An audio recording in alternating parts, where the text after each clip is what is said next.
what is happening to the human's consciousness who's undergoing surgery like that? Say if that same part that you have cut stores the face and name of his or her mother, you're cutting through that memory to get through to that tumor?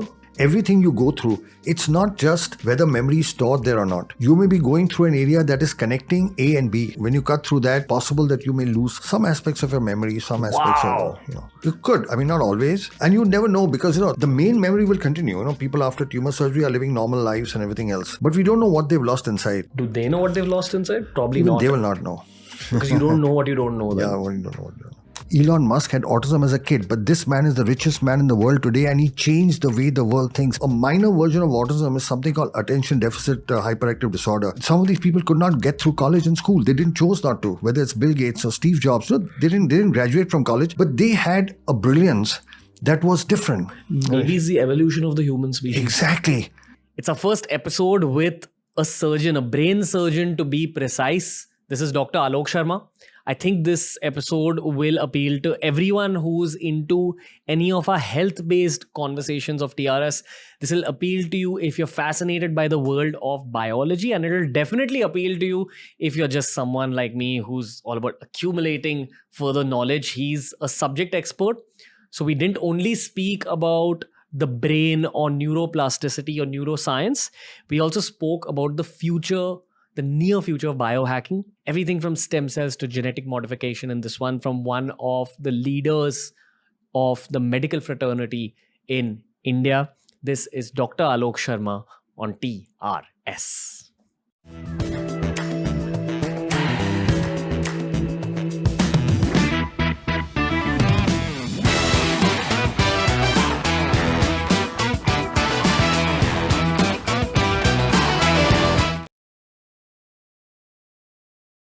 Dr. Alok Sharma, welcome to TRS. Thank you, Ranveer. It's great to see you. You're the first surgeon that we've ever had on the really? show. Okay. Yeah, we've not actually had a surgeon before you. We've had a neurologist, Dr. Sid Warrior, who helped us understand the mind a lot better. And I feel like every human has that one subject that they're more interested in than other subjects. For him, it was neuroscience. Okay. Is it the same for you? Absolutely. You're a lot into neuroscience as compared to all these other things you do, and you do a lot of other things as well. In fact, before, just prior to MBBS, somebody asks you, what do you want to do? You say, I want to become a doctor, I want to be an engineer. And I should say, I want to be a neurosurgeon. Even before I entered medical college. So I was very clear what I wanted to do. Why? The human brain and mind fascinated me. There was something very fascinating, something very mysterious. And it's the brain and mind that makes us who we are. We are different from all the rest of the living creatures on the world because of our planet. And each one of us is different. You are different from me and I'm different from you. Not because of what's in your muscles or your bone or your skin. It's because of what's in your brain. So the human brain has always fascinated me. So then I chose to make that my vocation. Okay. Yeah. How does it feel for the first time when you open up a skull and then start operating on that pink tissue? It is an awesome, even today after all these years, it's overwhelming. It feels very special that, you get an opportunity to actually get up front and close with the most sensitive, the most powerful, and the most mysterious creation on the planet. There is nothing more fascinating on the planet than the human brain. And to have the privilege to be able to do things with it, it's a blessing. Do things with it? Oh yeah, you do things with it. You operate. If there's a tumor, you remove it. If there's a blood clot, you remove it. In kids who have, autism and cerebral palsy and people who are paralyzed, I do this thing called stem cell therapy or cell therapy.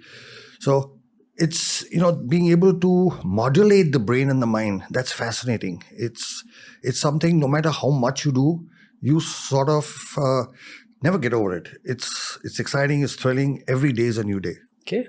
I have some very raw, stupid questions probably. How do you break open a skull? Oh, so that's not very difficult. What you do is you make holes in the skull. So when I started doing neurosurgery, it was mechanical. We had a drill, we used to go around, drill. Now everything is, of course, they're electric drills. So you make holes, make hole 1, hole 2, hole 3, hole 4. And then there's electric saw where you connect the holes. And the skull opens like a flap. Just flip it open. Wow. Like you're making a door in the skull. Yeah, exactly. You're making a door in the skull. Yeah. Okay. So you choose a position. Or depending on where you want to go.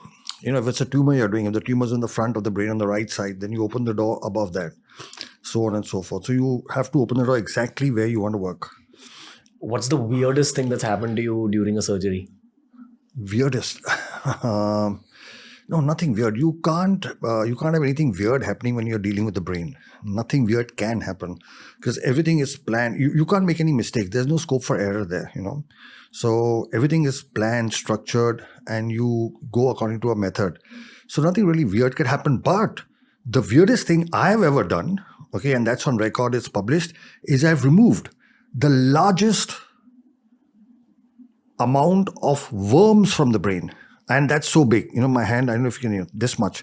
So it's published in a scientific paper. Worms, worms, okay? The worms collected and formed cysts, and there was a person whose half the skull was full of worms. And you had to go in and take out this big, I'd love to share those pictures with you, Samir. You see it and you get blown. Like this was in the brain, and the guy's alive and doing well, So I have on record the largest collection of worm cysts removed in the world, is done by me. What did that guy do to get those worms up there? This is, these are worms which come, from the food you eat, the water, worms come into your intestine. Sometimes they reach the brain. And when they reach the brain, they form cysts, and then you have to remove it. So this was like a really large collection. So that was the weirdest thing I've ever done because, can you imagine what it's like? You open the skull and you have literally your palm full, one palm full, this collection of worms which you take out. That's weird, right? That's published in a paper as well. So I've published that as a scientific paper. I think you answered that question well. Okay. Wow. Is this the reason you're supposed to get dewormed once a year? That's what they say, right? Like I remember this from biology textbooks. Yes. Everyone should take a deworming Everyone pill. should take a deworming once a year. But if it's made its way to your brain, does the deworming still hit the worm inside your skull? Well, if you deworm, the worms won't get to the brain. So it's a preventive thing. Okay. And everyone probably has worms. Obviously, if you live in the city, all of us will have worms. Really? Yeah. So it's just a healthy thing to get dewormed once a year? I would say so. I would think Damn. Okay. How did you realize before the CT scan of the same person that it's likely a clump of worms? Like, was he behaving strange or... No, he came with symptoms of headache and, a whole lot of raised pressure things, but the worms had broken through the skull actually. So the thing was so large that the skull had broken open. And so he had come with this weird swelling, so we suspected, but we didn't know till we did the scan. You suspected worms? Yeah, because it did fit. It's just a picture. It was weird, and there was a history in the past and all of that. I want to ask you a lot more about the future because I feel on the internet we keep talking about AI, NFTs, crypto, all these very internet savvy things, but not too many people are talking about biotech. Like all these advancements happening in your world, in the world of medicine, in the world of doctors. So maybe a great place to begin would be a very quick mapping out of the neurological body of a human being. So correct me if I'm wrong. There's a brain, there's a spinal cord, and there's a nervous system that is spread all across your body. Is it made of like the same tissue roughly? Yeah, absolutely. Okay. Yeah. That's basically Similar, what. yeah. So when you're a neurologist or a neurosurgeon, you're kind of dealing with that same one tissue. Yes, that's right. Okay. Until now, it was believed that you can't regenerate any of it. And we've shown that you can. How do you regenerate it? Okay. So like I said, in the 1980s, when I started reading about it, there was nothing. There's no drug, there's no medicine, there's no injection, and there's no surgery. See, all the other tissues in the body, like the skin, there's a cut in the skin, you can suture it. The heart, you can stitch. The intestines, you can stitch. The bone, you can fix. Everything you can put together except the brain, because the nerve cells, once they're damaged, there's no way you can stitch the brain or the spinal cord. You can do it to the nerves in the hands and legs, but you can't do it in the brain and spinal cord. And that's what led my mind to think in an alternative path, And for this, I have to give a little credit to my teachers. So one of my teachers at the KM hospital, Dr. Manu Kothari, he was a professor of anatomy. He was unique. He always taught one thing only. And his whole thing was, do not completely believe the written word. whatever's written in your text is what somebody's written. It's not necessarily the truth. Question it. So from the very first year when we entered medicine, and I got to know him closely, and I used to spend a lot of, like this conversation, I've had lots of conversations with him like this. So he had a completely alternative way of looking at everything, including cancers. And the thing that don't go by what's written in your books, what everybody believes is what everybody believes. There's a difference between that and reality. Find your own reality. And I think that fundamental training has been responsible for a lot of what I did. I think joy is a great place to begin a neuroscience conversation. Happiness, joy, success. Yeah. I actually think success is an overhyped word, and Absolutely. it's much more about the daily joy and happiness you feel. Absolutely. Which is why I want to ask you about stable relationships. Now, this could even be stable friendships that you've maintained throughout your life. Are there neural patterns that are formed because of a steady romantic partner or a steady friend group? Like when you're growing up and growing old with the same boys or girls that you were with in school or college, does that kind of a brain structure become a happier brain structure if those same neurons are firing? Okay. So this is a very interesting question. And you have to understand that apart from neurons, there's also what is called neurochemistry. So we have a whole lot of chemicals in the brain, neurotransmitters, neurochemicals, and they are responsible for a lot of what you're talking about. So, when you're in a new relationship, okay, there is a certain set of neurochemicals that are that are created, which lead to the excitement, the thrill of a new relationship, and these are well defined. They're actually well defined. So, in fact, love has been completely explained through neurochemistry. It's a fairly long thing, and I wouldn't want to go into the details. But there's a set of chemicals that is responsible for the initial excitement and thrill of a relationship. Now, this naturally tapers off. It cannot sustain. And It's then dopamine systems. now the next is, so the dopamine and oxytocin, there are some hormones that are responsible for long-term relationships where there is warmth and companionship and friendship and togetherness. So there are two sets of neurotransmitters, those responsible for the initial excitement and those responsible for sustenance. Now, what happens is, we expect the same. When a relationship or a friendship starts, you expect that same excitement to continue forever. It cannot. The neurochemistry will not permit that. So it's very important to shift into the more dopamine, oxytocin, the more warm, caring type of friendship and relationship, because it's all got to do with the brain. So it's just understanding that what you start off with cannot last forever. You have to bring that shift. So this is all completely explained by neurochemistry. Okay. So initially you're more dependent on dopamine and oxytocin to feel excited about your relationship. And then later, is it about serotonin? Yeah. So it's actually there are about 15 or 20 chemicals. Oh. They're all different chemicals. Okay. But I'm just, to make it easy, broadly I divided it into two. Okay. The initial excitement and the sustenance, the caring, the warmth, togetherness.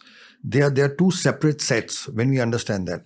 So once we just understand that every relationship has to shift from one to the other for it to sustain long. If you expect the initial to remain, then the relationship will break down. Okay.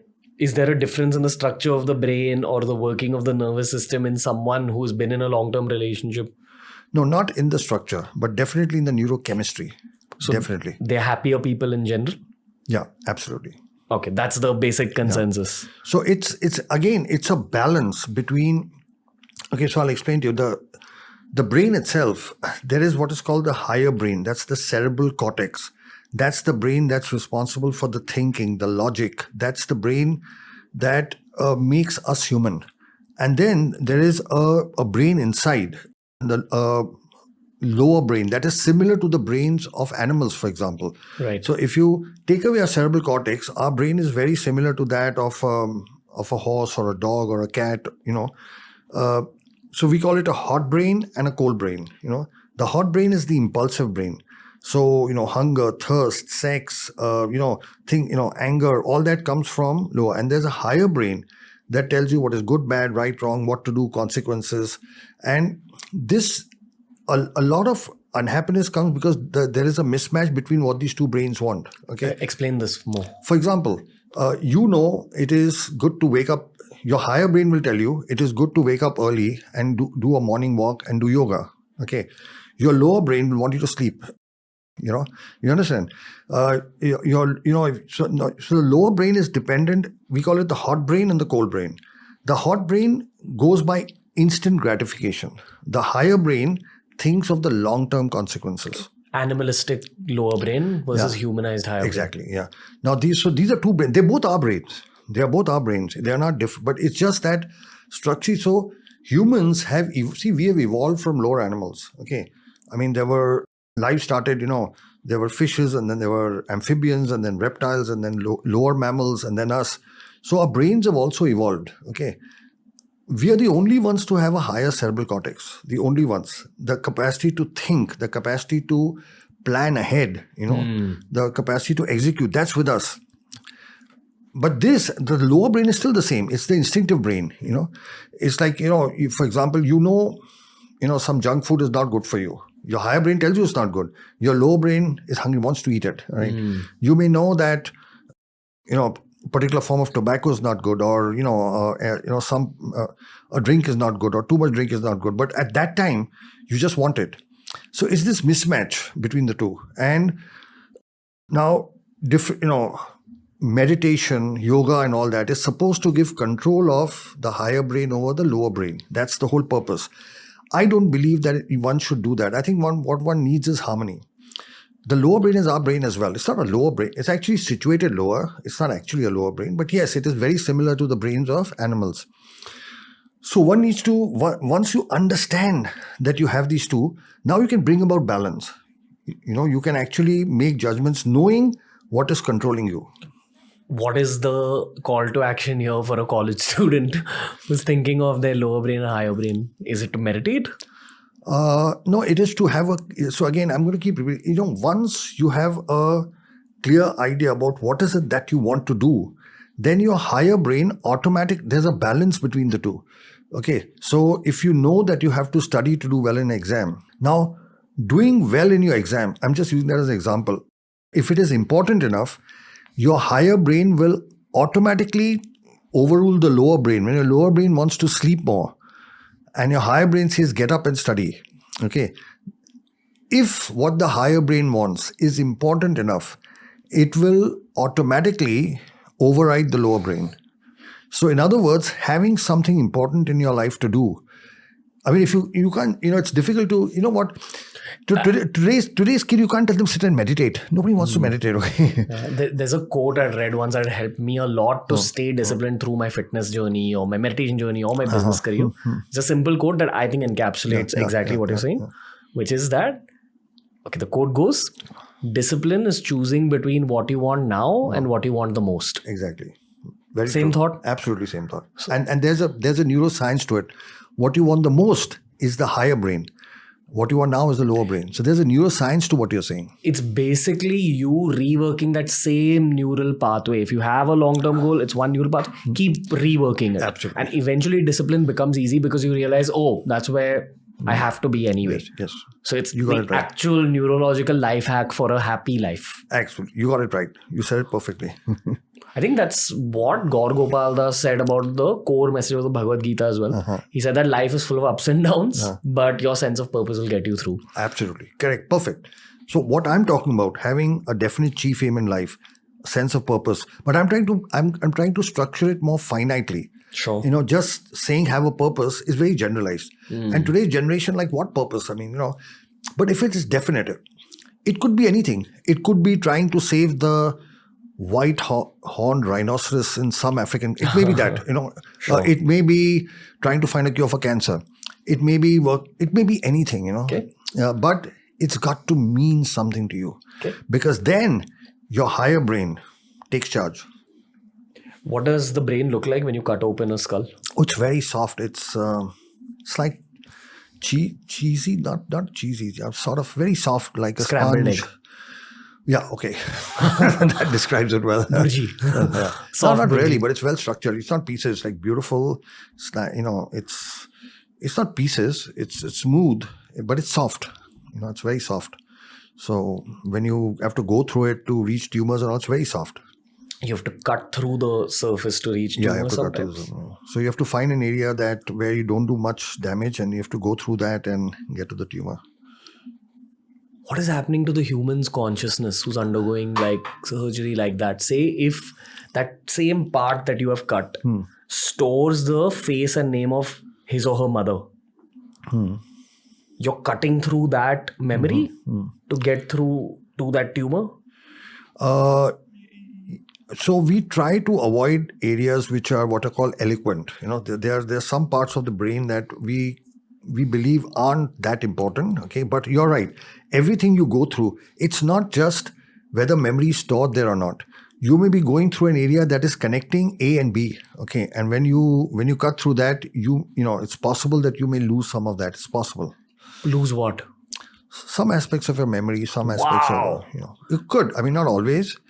And you never know, because the main memory will continue. People after tumor surgery are living normal lives and everything else, but we don't know what they've lost inside. Do they know what they've lost inside? Probably Even not. they will not know. Because you don't know what you don't know. Then. Yeah, well, you don't know what you don't know. So, have you seen someone's personality change after brain surgery? Yes, they do. Like what? Change. Very often family people say that the person is different.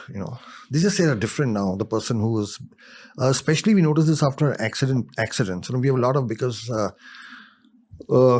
I devoted a significant chunk of my life working at the Sion Hospital, LTMG hospital. And there we used to get the largest number of accident patients. And people do tell us that, even if you save their life, the person is different afterwards. They just say different, But like what? Like you mean less talkative? Usually? No, it's different for everyone. So it could be in like angrier. Yeah. In fact, that happens more often. Yeah. Really? Like someone becomes angrier usually after brain surgery? Not always. I mean, not always. But the thing, they're different. For example, they may be a little more reactive. They may be a little more less tolerant. They may be quieter sometimes. So each patient is different.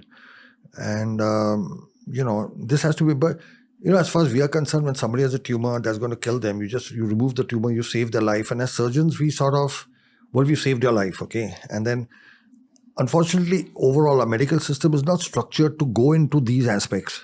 You save somebody's life, that's it, okay? Now, you go home and take your radiation, chemo, or whatever else.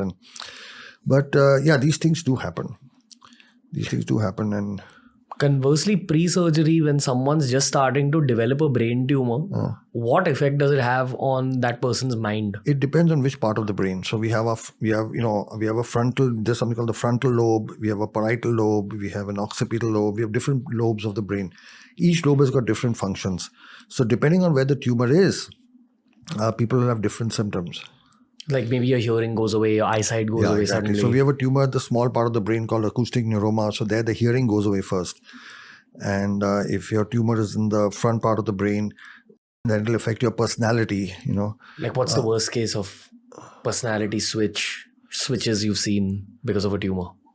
Many, I mean, like completely different. It's so varied, It's so completely varied. From some people develop like obsessive compulsive, they've come to us with psychiatric. Very, very often, these patients are with a psychiatrist with psychiatric disorders, and they do a scan and they find a tumor. It could be just causing depression. It could be causing abnormal behavior. There's so many things that may be happening, not just in the mind, even physically. You can have a weakness of the hands and legs. You could have vision going. If it's in the front part, you could have loss of smell. So they're like different combinations of what brain tumors can do. Damn, loss of smell. Yeah. Something you don't truly associate with the brain. You associate always with your nose. What else have you found out about the brain after you've become a neurosurgeon that you didn't know?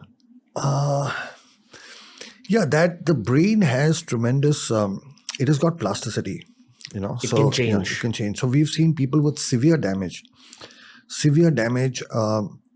recover, and this is something I've specially focused on. So earlier I used to work with patients who had gone into deep coma after head injury. And then we tried to first stimulate them with something called neurostimulation. We used to put electrodes into their cervical spine. and then there's a pacemaker, and we would continuously give electric currents, and this would give electric. These are people in coma, okay. So we tried that. We didn't get very good results. We got some results, but not very good results. And that apparatus was very expensive. This is something developed in Japan called dorsal column stimulation. But now with my current specialty of cell-stroke stem cell therapy, we've found some amazing improvements. We've got this kid. I mean, he's just the most phenomenal story. He was like 22 years old, and he was a shippy working in a ship, 22, 23. And he was on a height somewhere, and he fell down. And then he fell and was in deep coma. Complete, totally non-responsive. Totally. What is the biology of going into a coma because of a fall? All of the brain gets damaged, but especially there's a lower part of the brain called the brain stem that is responsible for our consciousness, for our awakefulness. Your medulla oblongata? Yeah, exactly. The medulla. You know about the brain. So the medulla and the pons and the midbrain, these are called the brain stem. So when the medulla is damaged, you lose consciousness because there is something inside that called the reticular formation. Now, I shouldn't get too technical about this. No, get technical. What is it? The reticular formation. So in the brain, in the medulla, there is a network called the reticular formation. And this is responsible for us being awake or not being awake. So when you sleep, your reticular formation switches off. When you wake, it's like the switch to keep you awake. Now it's permanently damaged, you go into a coma. That's like a permanent sleep. So anyway, this kid so they went all over. They went to all the hospitals in Mumbai. They tried all the treatments. And then for about a year, this kid was completely in coma. And then they came to me. And everybody had told them nothing can be done. And then I did cell therapy for him, stem cell therapy, along with hyperbaric oxygen. We gave him deep oxygen therapy, ozone. But his reticular... It's completely gone. Okay. Fired. He was in coma, complete, no responsiveness. What do you mean fired? Inflamed? No, damaged. I mean, physically damaged, yeah, whatever.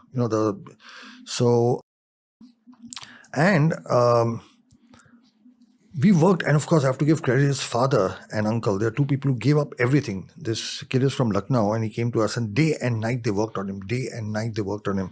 And we gave him cell therapy a couple of times. We gave him oxygen-based therapies, hyperbaric. We gave him ozone therapy.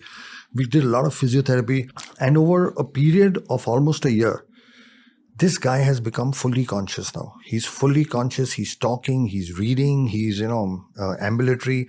I mean, this is what happened to Michael Schumacher. Michael Schumacher, the driver, he actually had a similar fall, and he was, but that unfortunately happened 10 years ago. So I don't think we can help him. He's still in a coma, He's still in a coma. Skiing accident, yeah. But a similar thing with this guy, we've got him out. Okay, this is miraculous. This is the power of cell and stem cell therapy to be able to recover the damaged brain, which was unthinkable.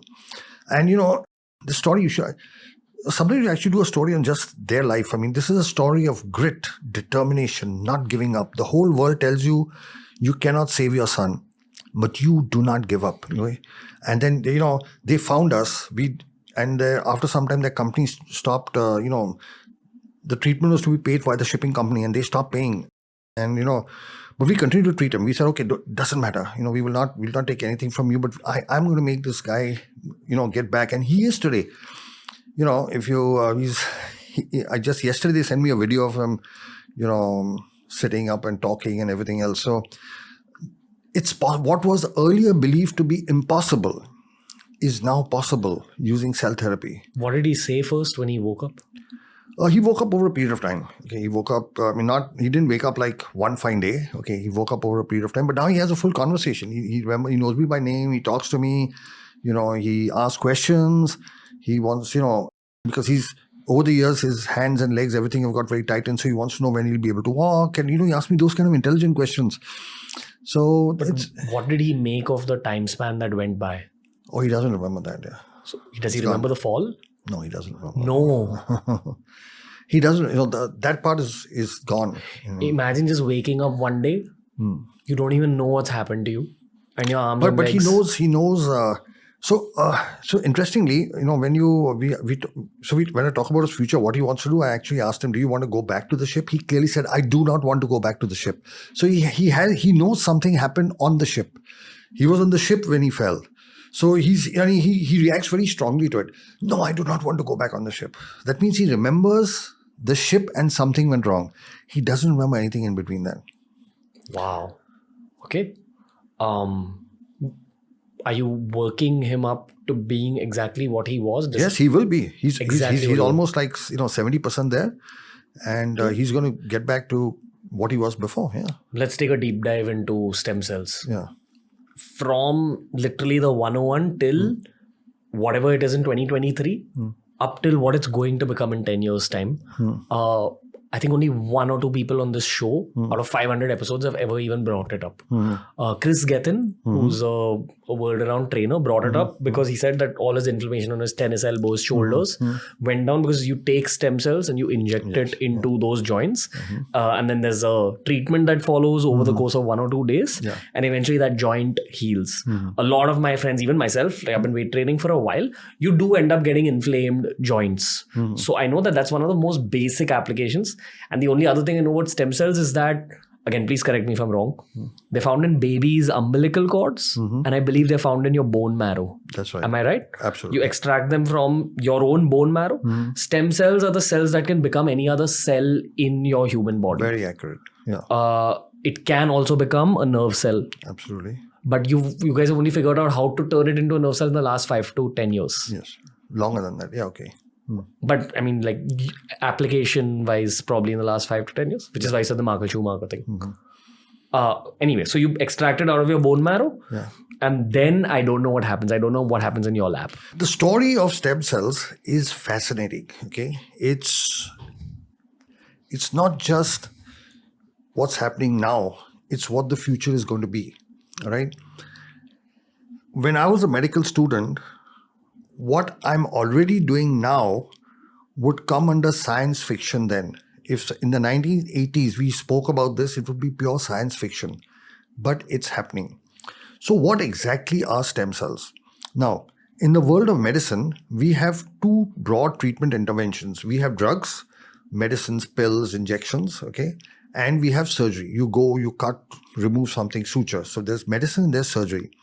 Now, there are many conditions where there are no drugs that can help and there's no surgery that can help. Of all of these, the most important are in nervous system diseases because neurological conditions, the brain and the nervous system was believed to not regenerate. So once there was damage, there was no drug you could give and there was no surgery you could do. Now but stem cells are cells which, not being a drug, not being surgery, what they do is they repair damage in the body biologically, So it's like, imagine if you have a cut in your hand, how your wound heals. That's a biological healing, all right? So stem cells help in biological healing, right? Not as a drug, not as a surgery, but cell-to-cell interaction. This is the way the body had meant to heal. It's a natural system of healing. Now, we have stem cells in different parts of our body, but they take care of the normal wear and tear. So you have a certain injury here, there, and the local stem cells will help heal it. Local stem cells. I mean, you have stem cells. You have stem cells in the brain. You have stem cells, in your hair. You have stem cells. They're very small amounts. They're just for the local wear and tear. Okay, but if there is a severe damage, like if you have a brain injury, you have a spinal cord injury in adults. There are some conditions that are potentially fatal. One such condition is something called motor neuron disease, something that Stephen Hawking had. The famous scientist from Cambridge. There was no solution to this. These people just died, but because there was no drug and no surgery. But now with the availability of stem cells, we can actually help them. But the really more exciting area, the area which is now in the last few years become my focus, is actually children. Because in children, there are certain neurodevelopmental disorders such as autism, cerebral palsy, intellectual disability, where the brain from birth itself, is not functioning appropriately. And because of that, there are a whole lot of symptoms because of which these children cannot lead independent lives. Now, the thing about autism, and this is something the world is just not recognizing, there is something in the USA called CDC, Center of Disease Control. They're the ones who give all the statistics on COVID and everything else. They've got the most accurate figures in the world on disease. And if you just see the figures of COVID, 10 years ago, 1 in 160 children had autism. Okay. I'm talking CDC figures on autism. 3 years ago, it was 1 in 54 children. 2 years ago, last year it was 1 in 44. This year, it is 1 in 36. Okay. So from one child out of 160 children having autism 10 years ago to 1 in 36 today is a phenomenal increase. At this rate, in the next 20 years, every third child will have autism. Why is this happening? Now, that is $1 million question, because it's got to do a lot with multiple things. There are multiple factors there, some very controversial, some, not clear. So it's got to do with lifestyle. It's got to do with a whole lot of things. There are some people who said vaccines are responsible for it, but that's, again, very controversial. It's not something in the medical we talk much about. There's talk about mobile phone radiation causing it. There is talk about modern diet causing it. There's conversations about people having children later in life, because the older you get, if you have children, your child is more likely to have autism. So the causes of autism are many. And biologically speaking, what happens in an autistic brain? Yeah, exactly. So this is something we've done pioneering work on. We were among the first in the world. Surprisingly, despite the fact that there is such a high incidence of autism, nobody had really looked deep into the brains of these children to identify which parts of the brain are not working. And we actually did this research. There is now newer brain imaging. See, earlier we had just CT scan and MRI scans. But now we have something called PET CT scan, positron emission tomography CT, in which shows you which parts of the brain are working normally, which are working less, and which are working more. All right. And it's a color scan, so it's easy to, the green color is normal, blue is working less, yellow is working more. So we have identified that, these areas, the deep area of the brain we are talking about, the limbic system, the medial temporal lobe, and the small brain, the cerebellum, we have found, because we have done scans in over 3,000 children with autism. And we actually have clearly identified, almost for the first time in the world, which parts of the brain are not working appropriately in children with autism. And we've published this in a scientific paper in a World Journal of Nuclear Medicine. Was it the lower brain, the animal brain, that was not very active? Yeah, absolutely. So that means the higher brains are much more active. Exactly. Which is why this whole angle about autistic kids being geniuses and exactly. Wow. Elon Musk had autism. Do you know that? You Google him. Elon Musk had autism as a kid, but this man is the richest man in the world today, and he changed the way the world thinks, because these people have, and I'm so happy you picked this up, because most people don't pick it up. You looked at what positive they have. The whole world is looking at what they don't have. And, Albert Einstein had autism. You know that, okay? And many of our big tech geniuses who run some of the biggest companies in the world, they didn't have friends. A minor version of autism is something called attention deficit hyperactive disorder. And then there is learning disabilities. Some of these people could not get through college and school. They didn't choose not to, whether it's Bill Gates or Steve Jobs. They didn't graduate from college, but they had a brilliance that was different. Maybe it's the evolution of the human species. Exactly. This is exactly what I've been talking about. And people don't, this is the next step in human evolution. And how do we know it? Because when we do the scans, we not only find parts of the brain which are not working, which we sort of anticipated, but there are parts of the brain which are working more. And we actually found, and this is shown in our published paper, that the brains of children with autism actually start functioning higher in the earlier years. They're functioning more than what is called neurotypical children. And then they decline. So now we don't use the word normal anymore. We say neurotypical. People like you and me are neurotypical. Children with autism are neurodiverse. There's a change in the mindset that, just like somebody can be tall, somebody can be short, somebody can be fair, somebody can be dark, somebody can have a brain that is like what we have, and somebody can have a brain like a person with autism. So we use the word neurotypical, neurodiverse. Normal kids actually start off lower, but then proceed to grow. So what we found is that when we give these children cell or stem cell therapy, that blue part of the brain, which was the blue, it's not actually blue, it's on the scan appears blue. It's called hypometabolic. That's brain that's little less active, functioning less. That this gets activated, this gets repaired, and this becomes functional. And once it becomes functional, these children don't just start leading what is called normal lives, they all have something peculiar, different, unique to give to the world, in which they completely excel. Things which are unimaginable, things that you and I cannot even imagine, now start functioning. So first, to go back to your question, how do stem cells work? So you answer it yourself. The first thing about stem cells is that when the stem cells have the ability to multiply, okay, and when they divide, they make a copy of themselves, another stem cell, but they also become any other cell of the body depending on where you put it. So if I take a stem cell and I put it in the nervous system, it will become a nervous cell. If I put it in the muscles, it will become a muscle cell. So depending on where you put it, it becomes that. So this amazing property of converting into other cell types, okay, and the ability to multiply. Along with that, what they do is they release certain positive chemicals in the body called growth factors. These help in the healing process. They also attract fresh blood towards them, called angiogenesis. This combination of being able to multiply, to divide, to release growth factors, to get fresh blood, they reduce the inflammation in the body, they modulate the immune system. There are several mechanisms. Basically, this helps repair what is non-functioning. And there's no drug that can do it. There's no surgery that can do it. Now, you mentioned about bone marrow and umbilical cord. So I just want to clarify that. Broadly speaking, cell or stem cells are of two types. What is autologous? That means when you take from the body. So from the body, you can take either from the bone or you can take from the fat. These are two areas from which you can actually get stem cells. Then there are stem cells which you take from. Now, so autologous is you take from your own bone and put it back in the body. Allogenic is when you take from somebody else. Okay, so for example, the umbilical cord that connects the mother and baby at birth, this is very rich with stem cells. So there are companies that go and collect this. Normally, this is thrown in the garbage. In some children nowadays, in fact, most children, they actually save it. So if you save it, you can use it in the future for the same child.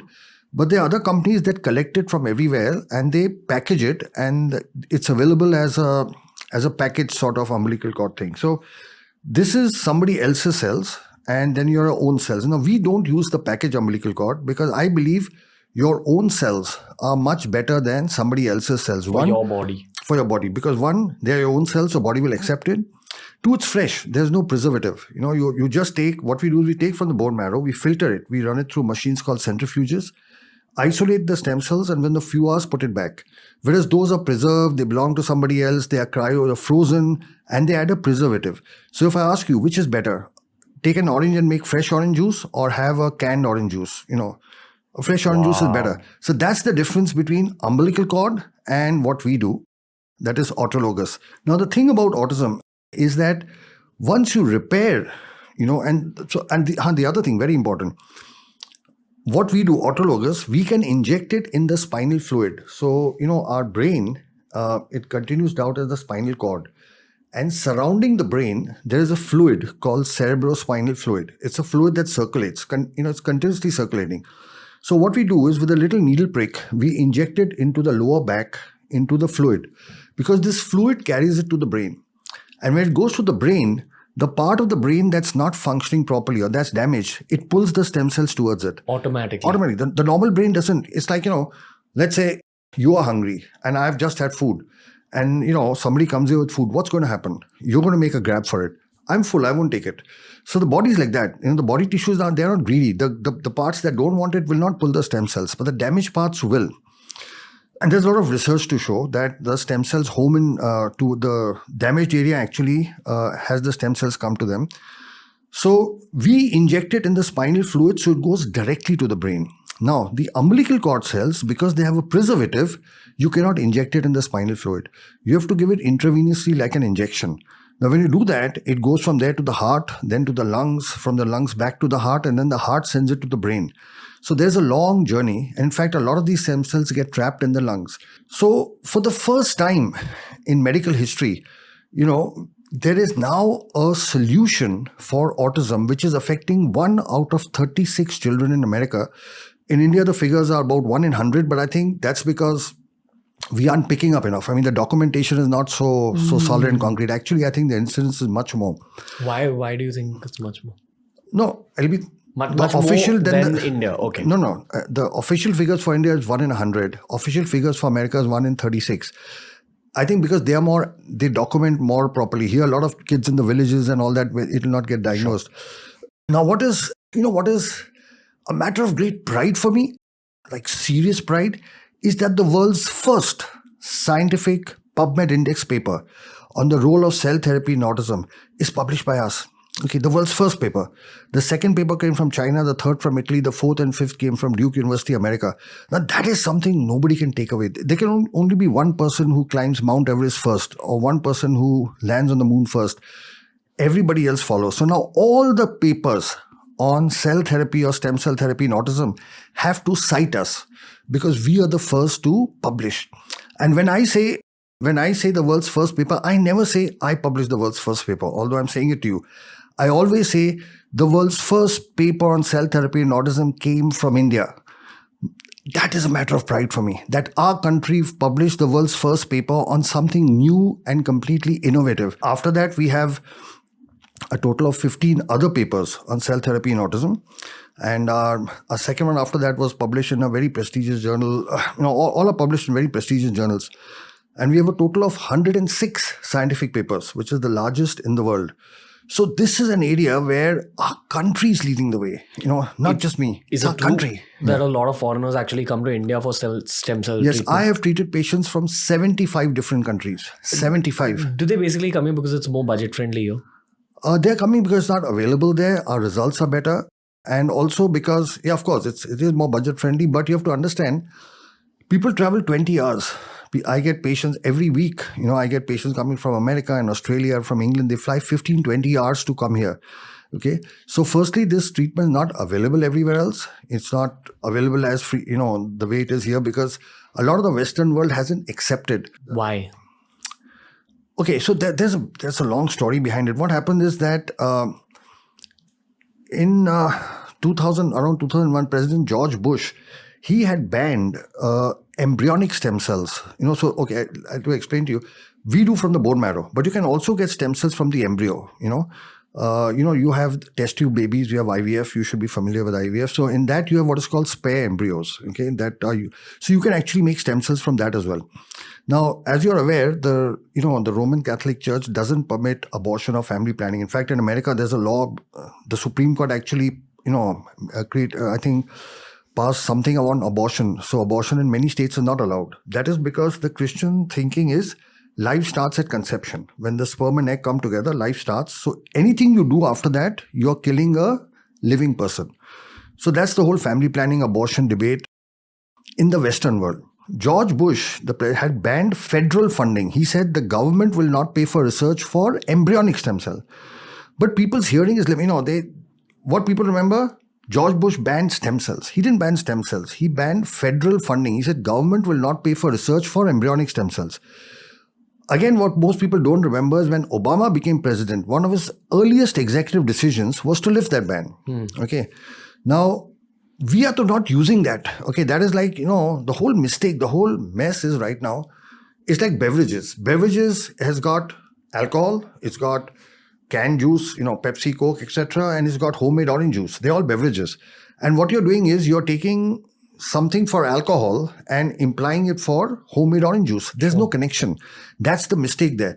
So what happened because of that in the Western world, in America, England, Canada, all over Europe, this therapy did not develop. It developed in India, China, Korea, and Japan. We 4 countries are the leaders. India, China, Korea, and Japan. We are way ahead of the West. Now, the West, they just can't accept it. I mean, because we are pioneering.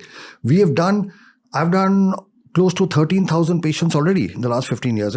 They are just starting, at some of their facilities, they're just starting to do the work. In medical careers, experience plays a huge role. Yeah.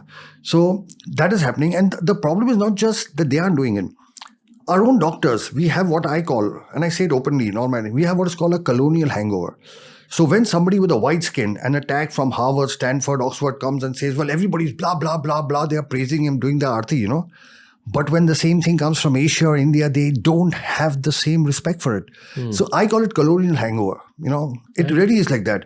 We are pioneers. The world is following what we are doing. We are being quoted when patients go to doctors from there. They are actually being told to come here. Also, I'm assuming that in the long term, if stem cell therapy really takes off in the mainstream, which I anticipate that it will, It is. It is. Yeah. it will affect big pharma badly. Oh, you're brilliant here, because this is so, you're touching the key points. One of the reasons that I was going to mention about it, that stem cell therapy hasn't taken off, it doesn't have backing from big pharma. In fact, a very senior executive from a multinational company told me, says, Dr. Sharma, you are an existential threat to us. I said, like what? So he said that if you make everybody okay, who will take our medicines? So the big medical companies, the big medicine companies don't want stem cells to take off. He used that word existential threat. That's huge. I'll give you an example. I have a friend of mine in Jordan. And we have a meeting, all us stem cell therapy doctors for neuro, once a year we meet in different parts of the world.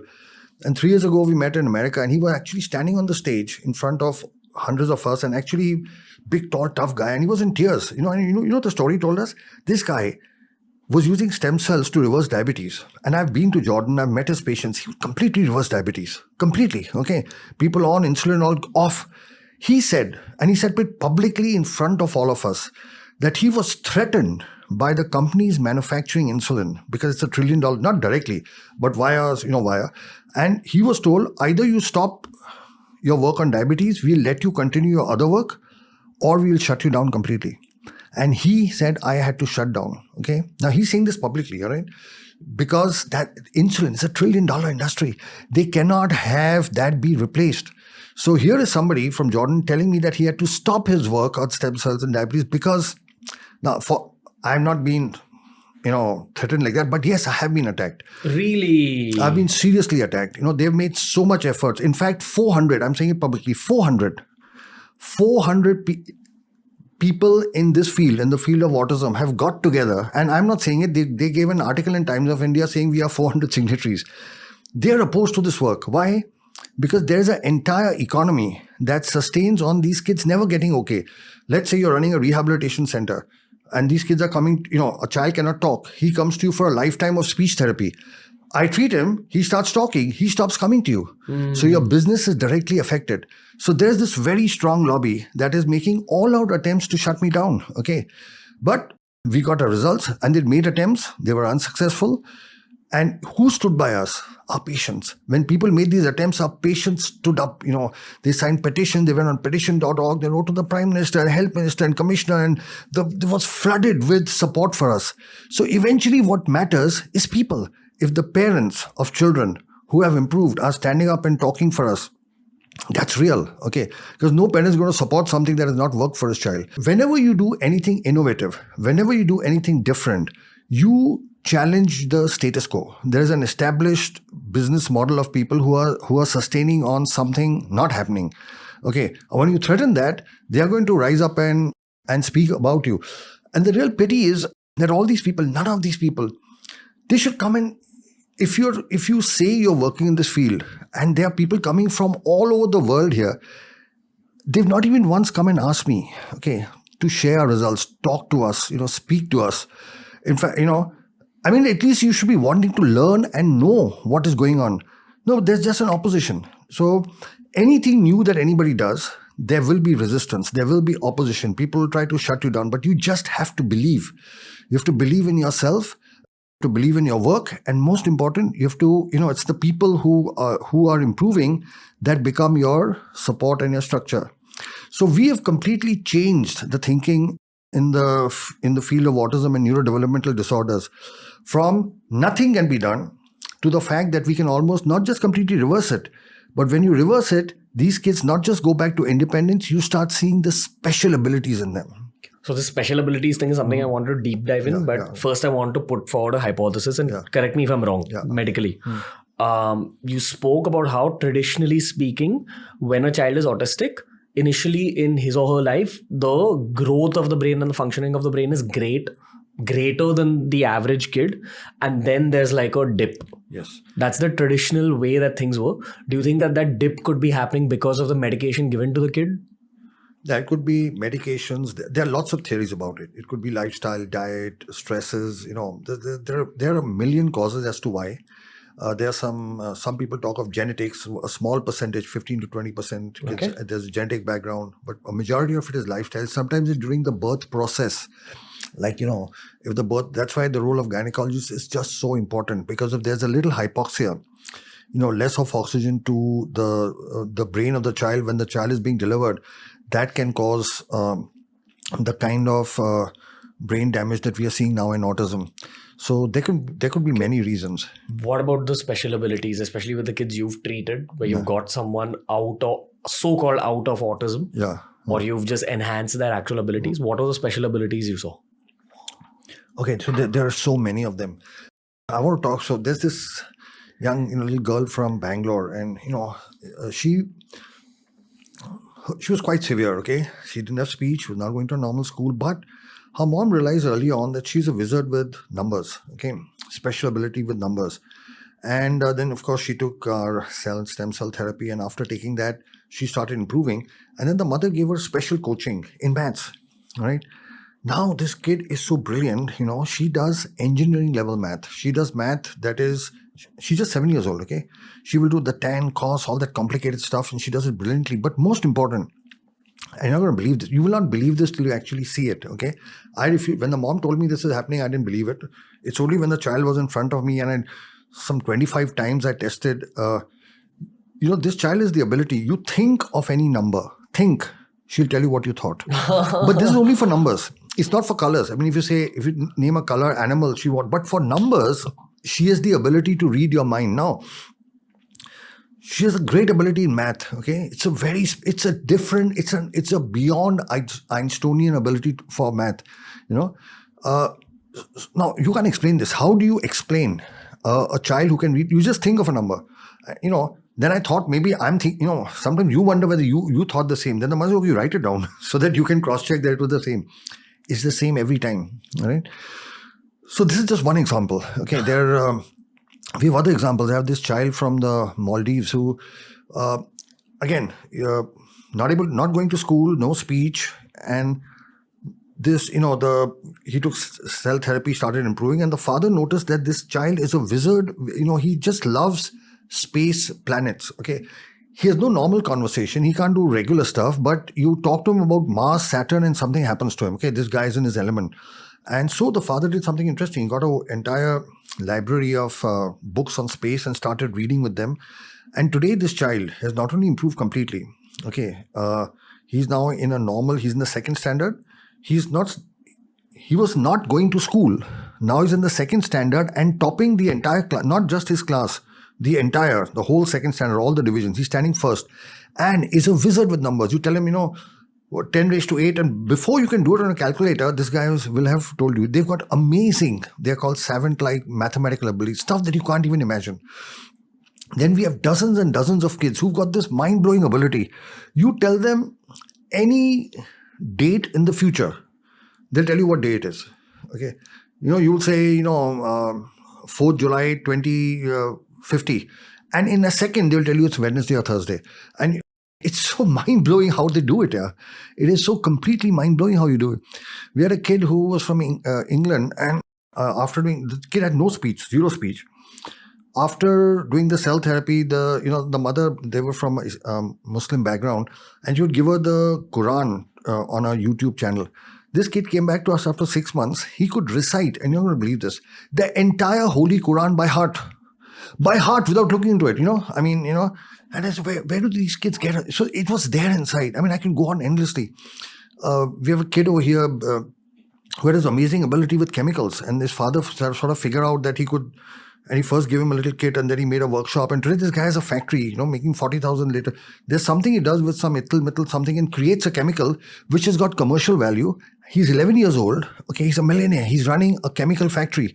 So I'm just giving you examples. There are so many such examples of brilliance that you and I cannot even imagine. So let's take a small deep dive into what we've already discussed on this episode. You said that autism is basically the lower brain being less functional than the higher brain. Lower brain is responsible for all your animalistic behaviors, all your instinctual behaviors, food, sex, anger, sudden emotions. And upper brain is responsible for creativity, imagination, thinking, executive function, strategy, mathematics, maybe. So all these kids have a very active upper brain. Yes. And more active than you and me. Okay. Now through the therapy, what you're doing is you're kind of making the lower brain functioning, active enough to kind of match up to the upper brain's level. That's what the outcome of stem cell therapy on autism is. I'll just convert this into a simple to understand example. Sure. Let's say you're a great athlete, fantastic athlete. You could win the Olympic gold medal, all right? But you have a fracture of the leg. Now, you forget running. You can't even walk. You cannot even stand. So, because a question people will ask is, well, we are saying they have these great abilities. How come we don't see it? My child is not talking. My child is, having behavioral issues. My child can't read and write. And you're saying that he's going to become a Elon Musk type of a wizard. That's exactly like a great athlete who can't run because of a fracture. Have you understood? But if I fix the fracture, now I can see the athletic qualities in you. Okay. So now, once we fix the brain earlier, people, all over the world, you'll be surprised. Nobody had identified the brain damage. We were among the first to publish a paper to show the world, hey, listen, these parts of the world aren't working. And we published it as a paper. Now, not only we published which parts are not working, and that's published in the World Journal of Nuclear Medicine, we now have a solution to it. So it's only when you fix it that you can see the special qualities. You can't see the special qualities, like I can't see you as a great athlete as long as you have a fracture. Okay. Have you understood that? Yeah, got it. Yeah. What will happen?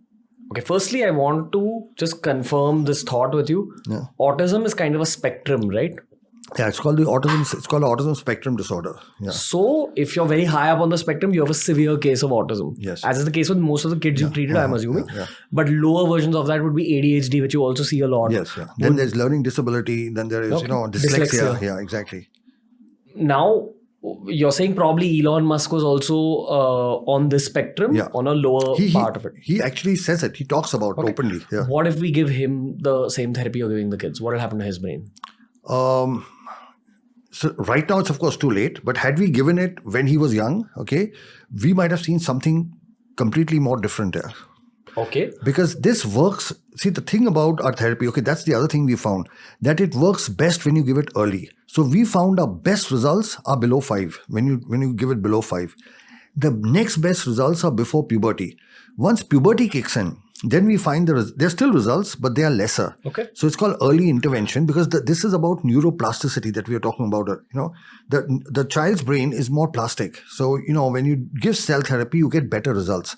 As you get older, especially after puberty, because the hormone testosterone comes into play and the brain is a little less, it's difficult to modulate the brain. As in when you're a kid, your brain's like clay and it can be shaped up into however. Yeah. It's called neuroplasticity. That's why that word comes from clay. And as you grow older, your brain becomes more stiff. Yes. Okay. Correct.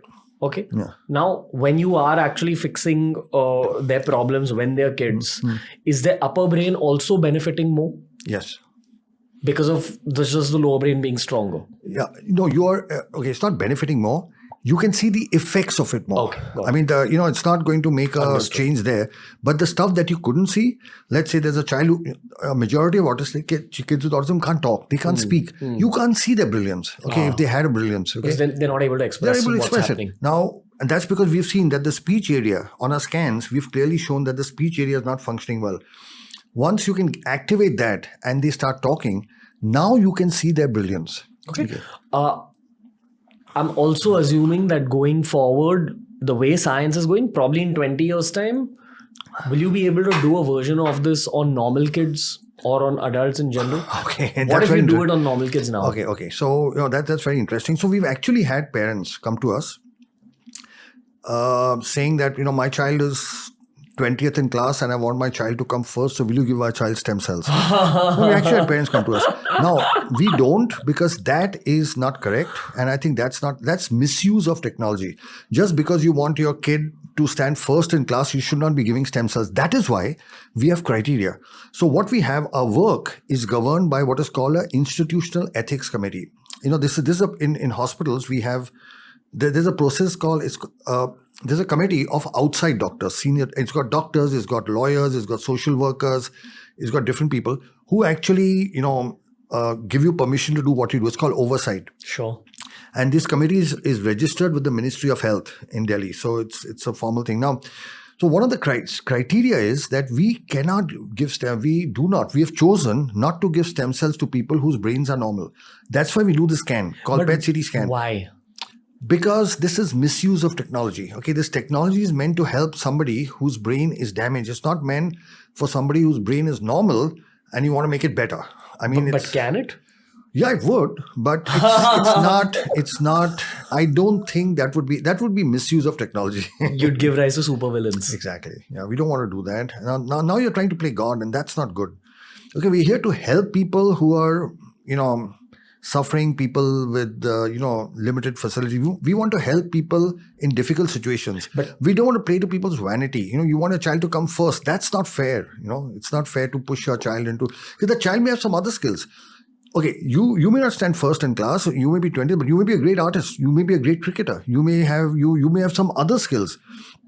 Sachin Tendulkar, imagine if his father tried to make him a doctor. That would have been a disaster, But his father understood very early, this kid is great with the bat. I'm not even sure Sachin passed school, or he definitely didn't go to college. But his father identified his skill set and, let him get into that. Theoretically, what would happen if you put stem cells into a normal smart kid? Theoretically, what would actually biologically go on in the brain? I don't know. I really don't have the answer. I guess you'd get better. Of course, now looking at the way cell therapy works, the cells get attracted to those parts of the brain which are damaged. So, if your brain is completely normal, it may be that, the normal parts of the brain may not accept it, or maybe they will stimulate it. Maybe they can, you have to understand, a higher level of function is not necessarily good.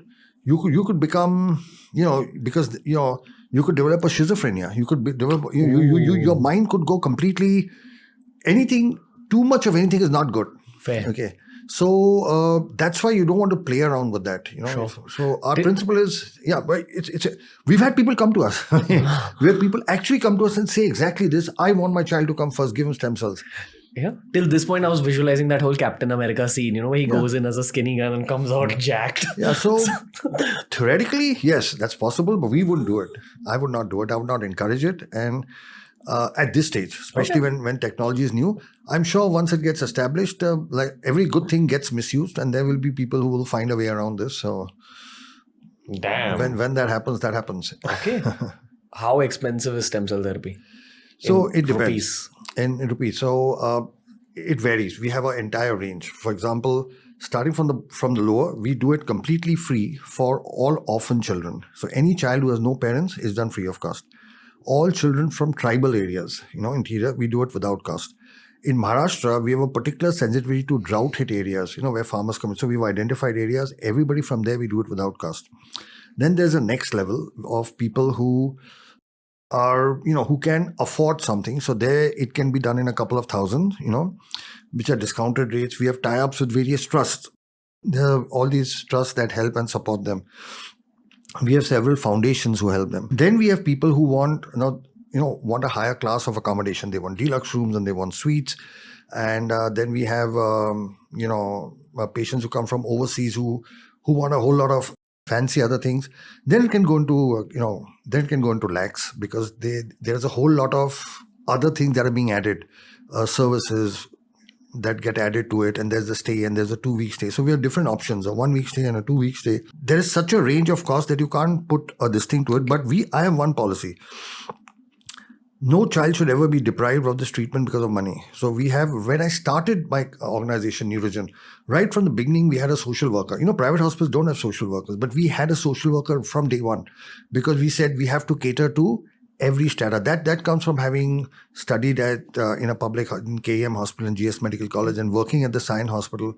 It's been our thing that, nobody should be denied treatment for want of money. Okay. So we play Robin Hood. those who can afford it, those who come from outside, well, we charge them in dollars and charge them good. And those who can't, we treat them without any cost. A guy like me who's 30, who was starting to encounter some small aging related things, like I'm not as strong or athletic as I used to be when I was 22. Is there room for me coming in and taking a treatment from you? Yeah, so we have, apart from treating neurological problems, we have now, over the past 4 years, we are now working in the field of anti-aging. So I have a separate hospital that's an anti-aging hospital.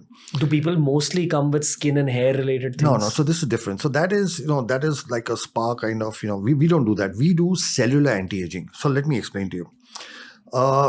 Like today, we have tools. There's a simple blood test. You can just withdraw your blood. And, okay, let me give you a little background. So our cells have something called genes. You aware of genes? Chromosomes. They are like an X thing, all right? So the tip of the chromosome, like our nail, is something called telomere. Now, when we are born, our telomeres are at the maximum size. As we age, our telomeres become smaller. When your now, what the telomere does is it protects the gene. So, when the chromosome divides, it protects it, all right? So that gives you the ability for your body to keep growing. Now, when it reaches its end point, that's the time the cell can't divide anymore. That's cellular death. So you can actually, with the blood test today, simple blood test, predict what your age will be. You can actually predict it. They measure the length of the telomere. Of the telomere. So you get a telomere length, and the telomere length tells you what your cellular age is, not what your birth age is. Gotcha. Okay? Now, the advantage of that is, one, you know your cellular age. Second, if you do treatments, interventions, you can have a before and an after. One second. A cellular age could be very different from your birth age. It is very. So I'll give you my own example. Okay. So I'm 60. Last I was 60, and I did my telomere. I was the first. And it showed my cellular age to be 85. And I got a shock. I said, what? 85? I mean, you've got to be kidding me. And then I said, okay, I've got to do something. So I went into my own anti-aging program, which used hyperbaric oxygen, ozone therapy. I did this for 40 days back to back. This was based and came out jacked like that. I'm just messing. No, really. Actually, a lot of things improved. A lot of things improved. Okay. But most important, my telomeres in 40 days from 85 came down to 70. Okay. And in fact, the lab refused to issue the report after 40 days. They said, we can't give you this report because 40 days ago you were 85. How do you become 70? So the people will question the validity of our reporting. I said, no, I did all this. Then I continued my treatment for another 40 days and I brought it down to 60. So today, my cellular age is the same as my biological age using anti-aging treatments. Okay. Is it physically painful, the treatment? There's nothing. It's all totally non-invasive. There's nothing. There's nothing. It's just pure oxygen therapies, ozone therapies, gut cleansing. It's just nothing. There is no intervention. There's no surgery. You don't take bone. There's no stem cells in this. This is non-stem cell related. Okay. So you just go into chambers and breathe the air. No, it's multiple. That's just one part. The breathe the chamber is one part. There are many other treatments that go along with this. So it's all nature based. It's all what is called. There's no intervention. You're not doing giving anything. So then I was happy. Now my cellular age is. Now the good news here is that this marking of the telomere shows you that your maximum we can live up to 120. So beyond 120, your body cannot. Our body is programmed up to a maximum of 120. Because your telomere, so when they do these measurements, they do it on a gradation of 120. That's why it was 85 on a scale of 120 max. Sure. You understand? Yeah. So technically, if you could bring it down, I mean, the good news here is you could possibly live to 120. You could, okay? That's assuming you don't have a cancer or brain stroke or heart attack or accident or something. So anti-aging is a fascinating field, and there is an entire huge conference every year in Las Vegas. I attend it regularly on anti-aging. You've got some 4,000-5,000 doctors from all over, and there is a lot of excitement in this field that you can actually slow down the aging process, and or at least where it's accelerated because of stress, lifestyle, other things. You can bring it under control. What will it manifest into on a physical level? Yeah, so a couple of things. One, suddenly you find your mind is clear. Okay, you're thinking clearly. This brain fog, which you have very often. So the brain fog disappears, Then you start finding yourself physically more active. You find yourself being able to energetically work for long hours. Okay. Then you find, of course, at a cellular level, things are different. And also at a, like when you do, because along with the telomeres, we do everything else. We do blood sugar levels, cholesterol levels, liver function, renal function, hormones. We have an elaborate set of tests that we do before and after. What we are finding, and we have, this is going to get published in a paper. So we've just published this into a paper, that all these things improve. So it's not just telomeres improve. Telomere is a manifestation that the rest of your body, it's a marker. It's telling you that the rest of your body is improving. So we monitor everything. So, for example, I got my mom to do it. And of course, her thing, after just a 1 week program, it reduced by 1 year. But I was happy. Technically, I've given my 88-year-old mom 1 more year of life on whatever, that's still a lot. And then, my mom was among the first. I've got a younger sister who had such severe knee problem. Remember when she came for the anti-aging, she came on a wheelchair. Okay, from Delhi. She came from Delhi, had to be escorted on a wheelchair. And after this whole program, not only she improved, she went to Vaishno Devi and walked 14 kilometers up and down, 28 kilometers. For somebody who came on a wheelchair, to walk 28 kilometers to Vaishno Devi is like something. And that was, and she says it to everyone. That happened because of the anti-aging treatment protocol she took at our place. So your question was, how does it manifest? My real younger sister, who came in a wheelchair, walked 28, and you've been to Vaishno Devi? It's an uphill climb. It's a mountain climb up and mountain climb down. She could do that. So that is the difference. What will happen to me if I go through it? If you happen, like I said, see, you're going to find your mind a little more active. You'll alertness. You know what is mind fog? You're too young to have mind fog. But as you grow older, sometimes there is what is mind fog? Have you heard that word? Yeah, it's like a brain fog. It's like, dulling. So suddenly you find your mind sharper. And now we, of course, our program is for people 50 plus. Okay. Because if I tell a 30-year-old do anti-aging, they'll say, what is wrong with you? I think a lot of people should actually be open to it. Okay. Honestly. I think people might be very into biohacking. Yeah. But anyway, go on. Yeah, no, I completely agree that, they actually say, there is science to show the time to start anti-aging measures is at 30.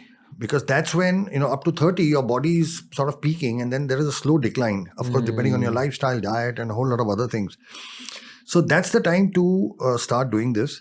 And it doesn't have to be, see, this is not something, it's not like you're in a hospital and things are being done to you. This is a part of, because when you come out of this, you understand the value of natural systems of healing, which I want to just elaborate in a very simple way, so it's easy to understand. What are the things essential to life? Are the things essential to health and longevity? The first is oxygen. If you don't have oxygen for more than 10 minutes, if you're strangulated, you will not survive more than 10 minutes. 80% of all diseases are because of lack of oxygen, right? So if you oxygenate your body, you're going to be younger, healthier. So one of the simplest ways to do it is pranayam. So in yoga, even if you don't do the rest of the yoga, if you just do pranayam, why? Because when you do pranayam, you deep breather. See, you can't change the air around you. Can you change the air? I'm very happy to see plants here. I hope they're natural plants. But yeah. Because the more plants you have, what the plants do, they produce oxygen and they take your carbon dioxide away. But pranayam, what happens is, normally we are breathing now. We breathe shallow. In pranayam, you breathe fully. So if you can just do pranayam every day in the morning, that'll help. Now, of course, because, so look at nature in the jungle. What do you have? You have so much greenery and very few animals breathing it. Bring it to the city. Suddenly you have so many more people breathing and so much less green. And whatever air is there is polluted, is toxic. Okay. So we are breathing, there's less oxygen, and that too, what is there is polluted. So we have to, our basis of our anti-aging is hyperbaric oxygen. So what is hyperbaric oxygen? It's basically, right now, we are breathing oxygen at 1 atmosphere pressure. This is 1 atmosphere. Now, when you go into a chamber and you give oxygen, so at 1 atmosphere, see, when you take oxygen, it goes into our lungs. From our lungs, it goes into our blood. And the blood carries oxygen to the whole tissue. Is that easy to understand? Yeah. But in the blood, we have 2 types of cells, red blood cells, white blood cells, and platelets. You may have heard of it. And then there is the liquid in the blood called plasma. So right now, what we are breathing, only the red blood cell carries oxygen in what is called hemoglobin. You may have heard of hemoglobin. So hemoglobin is the only thing right now which is taking the oxygen we breathe all over the body. Okay. The white blood cells have no oxygen. The liquid, the majority of the blood is liquid. That is zero oxygen. But when you go in a chamber and oxygen is given under pressure, the oxygen enters the liquid of the blood. So your entire liquid of the blood is full of oxygen. And now when that goes, it goes everywhere to every nook and corner, and it improves your overall functioning. Right? So that is, now if you can't, the ideal thing is for us to be, to live in nature, to live in a place where there's more green. Then you don't need any of this. If you're living in a place where there's all greenery, you don't need hyperbaric, you don't need any of this. But because we don't have that, we are now using modern technology to deliver what nature should deliver. So the first thing is oxygenation. So if you do pranayam, for younger people, hyperbaric may not. A lot of sportsmen are taking. You see a lot of film stars, and everybody's taking hyperbaric as part of anti-aging. So first is oxygen. Second thing for health is water. Okay, you cannot, if you don't have water for a couple of days, you won't be able to survive. So even people who are fasting, they're Jains who fast and all, they still have water. Almost 80% of our body is made of water, and one of the problems is we don't drink enough water. Okay, so we need to drink between 2 to 3 liters of water every day. Just doing that will seriously help us. So oxygen, which is important for survival. Second is water. Hydrate yourself. Drink as much water, because somehow in today's life, you just skip it. You drink when you're thirsty. When you're thirsty and you drink, you're already dehydrated. So you should be drinking preventatively. Like the Chinese, they have a very nice system. Every 1 hour they have Chinese tea. And my Chinese colleague were telling me it's not about the tea. It's that having every hour hot water. That's why they can eat anything. And they don't have so many diseases because they hydrate themselves. Do you think this hot water, cold water thing matters? I think hot water is better overall. Okay. Overall, hot water is better. So first is oxygen, second is water. The third thing you can't survive without is food. So again, what is good food is natural food, whatever nature gave us. In fact, today even you talk to cancer surgeons, and the first thing they talk in their lectures is diet. That diet has such an important role to play in malignancies and all diseases. And that is because we've shifted from nature.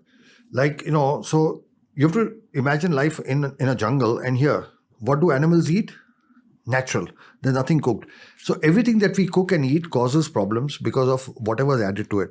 So a good idea is to, I'm a surgeon. So I like to give practice. I don't give theoretical advice. I give practical advice. So practical advice is, for oxygen, do pranayam.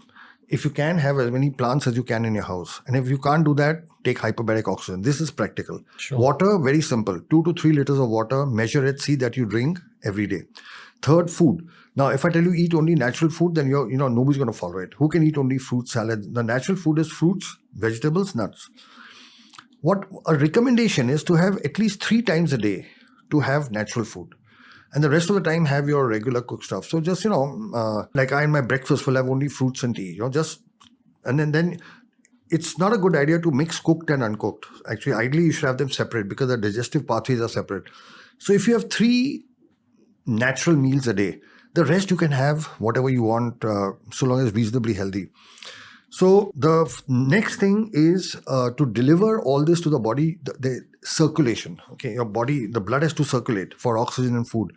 And because we've stopped exercising, because we've become sedentary, so circulation is slow. So even if you have good oxygen and a good diet, but if it's not reaching the body, so for circulation, you need to exercise. Anything, half an hour, 30 minutes of a walk or a jog or a swim or a gym. Unfortunately, now for exercise, everybody's thinking of just a gym. You go to the gym and do workout.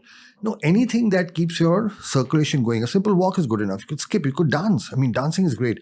Anything that builds up, increases your heart rate a little and gets your circulation going.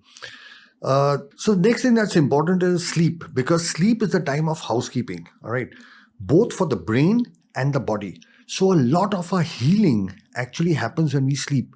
All the wear and tear of the body when we are asleep, because everything else is shut down, there is housekeeping happening. Even in the brain, all that has happened in the day, all the stresses and the strains and the problems and the worries, the mind does housekeeping. It sorts out things, it slots them, puts things in the right place and everything else. Now, if you don't have adequate sleep, what happens is not only is everything all, a khichdi in the brain, but your body also doesn't heal. And the body has a great healing capacity. So anywhere between 7 to 8. The ideal sleep is sleep when without an alarm, when you wake up naturally. Because the sleep has got to, there's got a REM and a non-REM. There's got a sleep pattern. So you'll notice if you wake up to an alarm, suddenly you wake up feeling weird and suddenly odd and everything. So sleep is such an important part, of health. It's something we as doctors don't practice. This is the only part that we sometimes aren't able to practice because of our lifestyle. But now, if you can put all this together, so simple, see that your body is oxygenated, see that your body is hydrated, see that you have enough natural food along with whatever cooked food you have. Okay, if you exercise just about 30 minutes a day, keep your circulation going. If you sleep 7 to 8 hours, whatever your body needs, you're going to avoid 80% of your life's problems. Okay. Just by these simple, and they're all free of cost. None of these is expensive. None of this costs anything because this is natural. This is the way the body is meant to heal. Now, of course, if you don't do all this, there is medical technology to do it. Okay. But, you could do all this naturally. I want to talk to you about the medical technology. Yeah. There's a conspiracy theory on the internet that says that billionaires of the world get blood transfusions where they use blood from prepubescent children. Yes. I know about that. Yeah. Is that an actual therapy? That's an actual therapy. Because those kids have highly oxygenized blood? Yes, absolutely. So why do kids have highly oxygenized blood? Yeah, because the younger bodies, of course, what happens is that, it's like the body is a machine. You see, when your car is new, okay, you buy a new car, everything is so much better. As the car gets older, it gets more carbonized, things are... So there's actually animal experiments. There are well-defined animal experiments. You take 2 rats, okay, you have an older rat and a younger rat, and then you just switch the blood of both of them. The older rat gets younger and the younger rat gets older just by transfusing the blood to each other, right? So there's actual scientific experiments and papers on that. So that is actually correct. I'm not sure about the ethics of that, whether this is something you should do or should not do. It's not something we practice, but it is true that, this happens. It's not a conspiracy theory. It's very real. So in the case of these billionaires, is the blood from the billionaires being sent to the kids? No, that's it has been thrown away. So in the research model, they did it just to show that the reverse also works. Okay, thank God. That would be messed up. No, you can't give that. They just throw they were throwing their blood away and... Who are these kids? We don't know. We don't know who they are. Human trafficking, possibly? I have no clue. We've only heard about this, but I know this not from humans. I know it from laboratory experiments that, in our lectures and conferences, we've actually seen data that actually shows that when you do this, everything changes. The heart, liver, the whole aging thing sort of reverses by completely alternating blood. So I'm talking about laboratory work. Okay. I've heard it happens in people, but I'm not aware of it. I've never heard of anybody who's taken this. Is it legal? I don't think so. Wow. Okay. But maybe there's no law that says you can't do it. But I don't think it's, it's not something we've looked into ever. So, are there therapies that only the billionaires of the world can afford?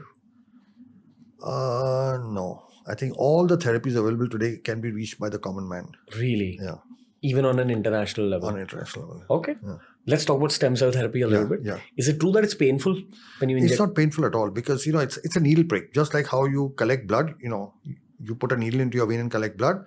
So the same thing, we put a needle into the pelvic bone. That's the bone above the hip bone. We give local anesthesia. That's painful. No, it's not really painful. We give local anesthesia that, the child or the patient doesn't feel it also because it's like your dental work, When your dental work is being done, you don't feel it because they give you local anesthesia. They are drilling all that, but you don't feel it. Maybe afterwards for a couple of days, they may be lit, but we give painkillers. So it's not painful at all. It's just it's a needle prick. There is no cut. There is no stitch. There is nothing. You put a needle, take out bone marrow, take it to the laboratory, separate the cells, we use mononuclear cells, and then we inject it into the spinal fluid with a very thin needle. So it's 2 injections, that's all.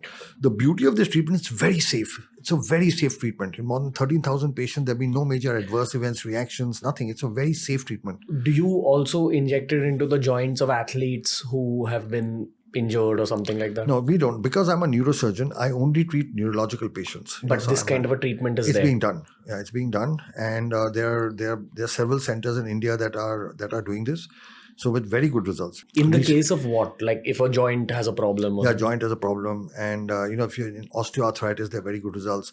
Recently, we had a child known to one particular government official, and, she post-COVID had developed what is called vascular, the hip bone it's called avascular necrosis, AVN. And both the joints were gone post-COVID.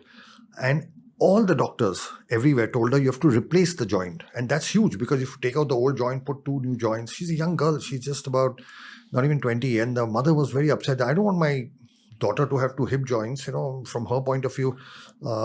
She's looking in long term, who will marry my daughter and stuff.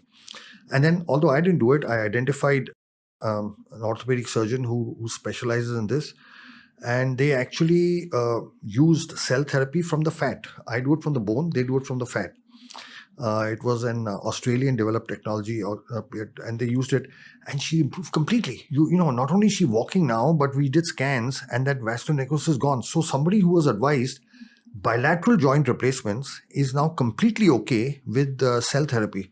So that's the magic of cell therapy. It's simple. You just inject it into her. That's it. What else is it being used for? Like we spoke about the autism angle, like brain defects. Then we spoke about helping your joints if they're inflamed, I have like a repeated case of like tennis elbow. I have like shoulder inflammation. I'm probably going to go in for it at some point. Okay. It's legal, right? Yeah, okay, cool. But I intend on going in for it at some point. Again, someone on the show, Chris Gethin, spoke about how he used it for his elbows. So I really want to see what it's about, but what other problems can be sorted out? So there are several things. For example, there are 2 conditions which are fatal, where there is a very high death rate. There's one particular condition called Duchenne muscular dystrophy. In this condition, every child, every boy dies in their early 20s. It's a 100% death rate, 100%. And here we inject it into their muscles as well as into their spinal fluid also.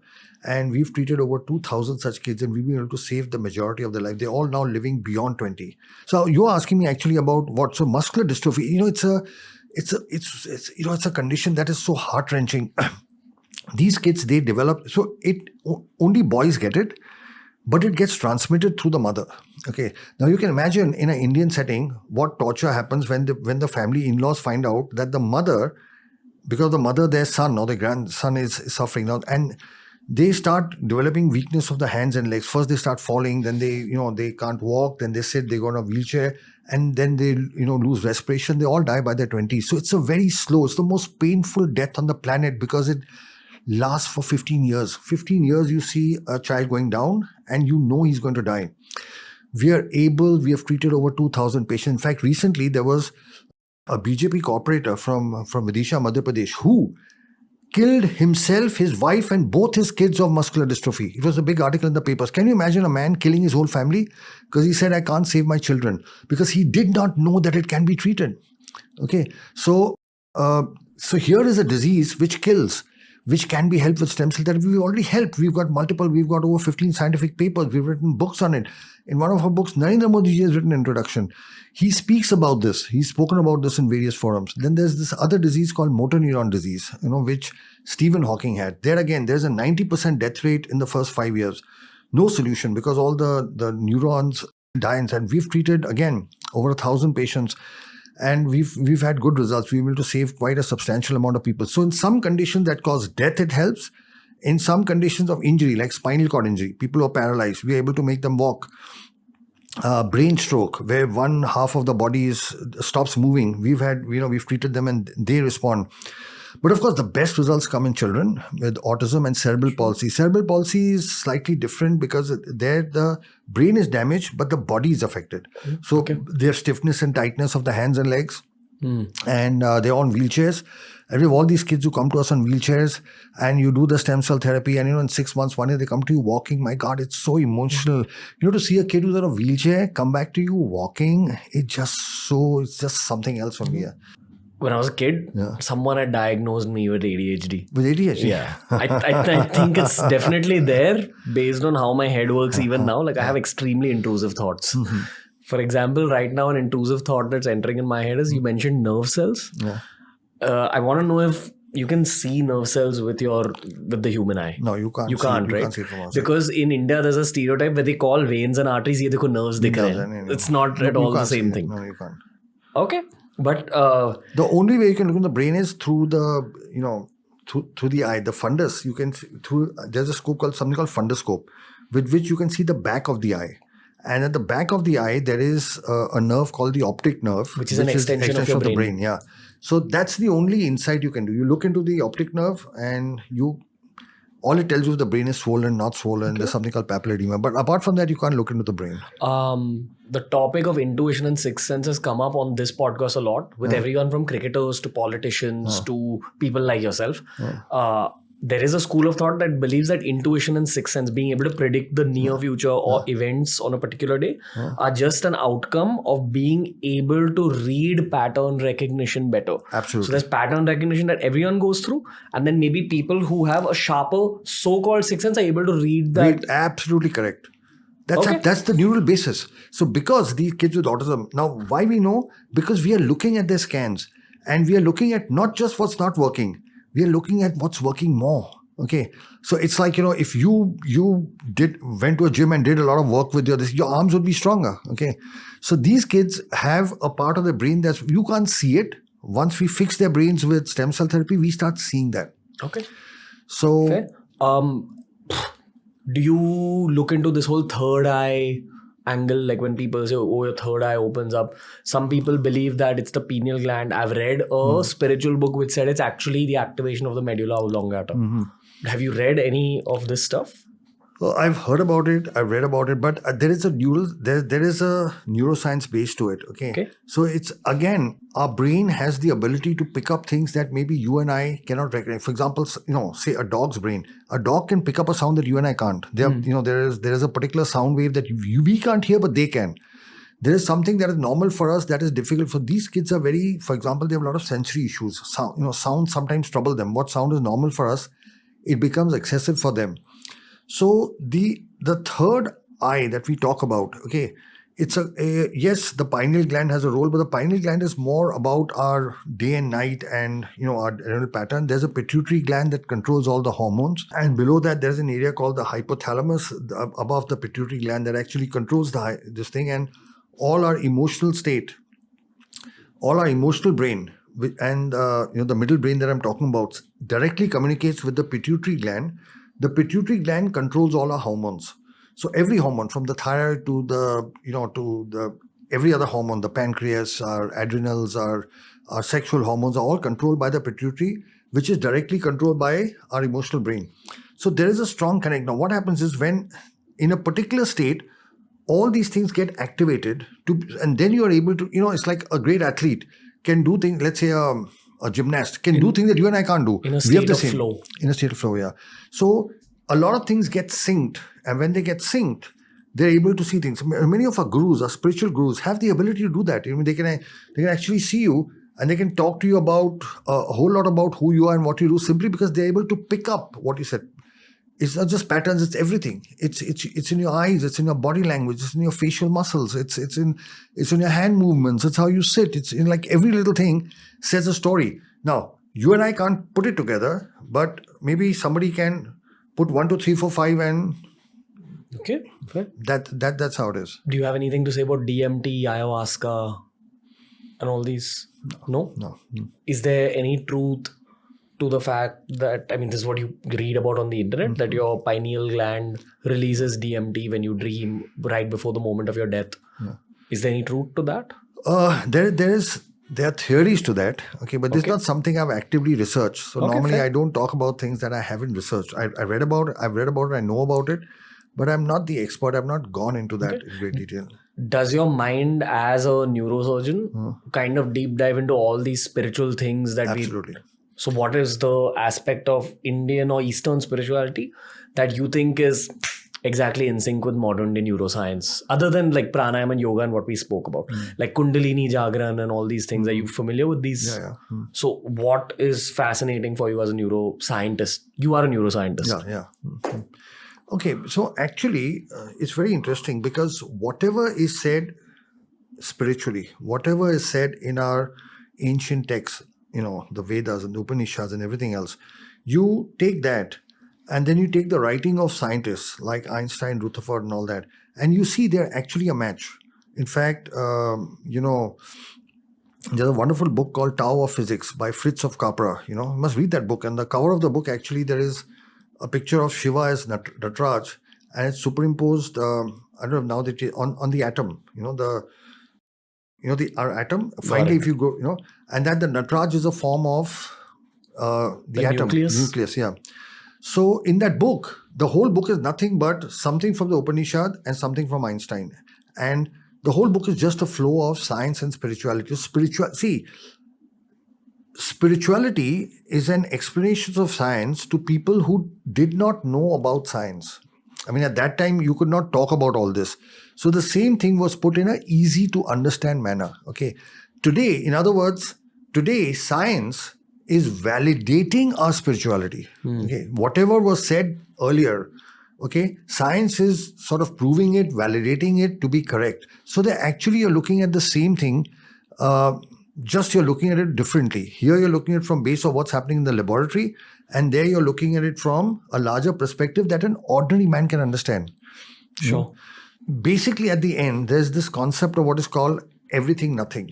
Okay, so it's like, suppose I take Ranveer, I break you down. So you are your skin, bones, heart, liver, kidney. I break that down. It's tissues, your cells, and then finally, what are they? There are proteins and there are fats and all that, and there's water. So big chunk of you is water. So let's just take water. What is water? H2O. Okay, so H is hydrogen, O is oxygen. So what is oxygen? It's basically a proton. Okay, and it's got electrons going around it. So if I go deep down into you, you're a collection of protons and electrons. What are electrons? They're bundles of energy which are rotating around the proton, right? Now, if I do the same thing, if I go down to this cup, okay, keep going down to the last, again, I'm going to see the same thing. I'm going to see protons because at the fundamental level.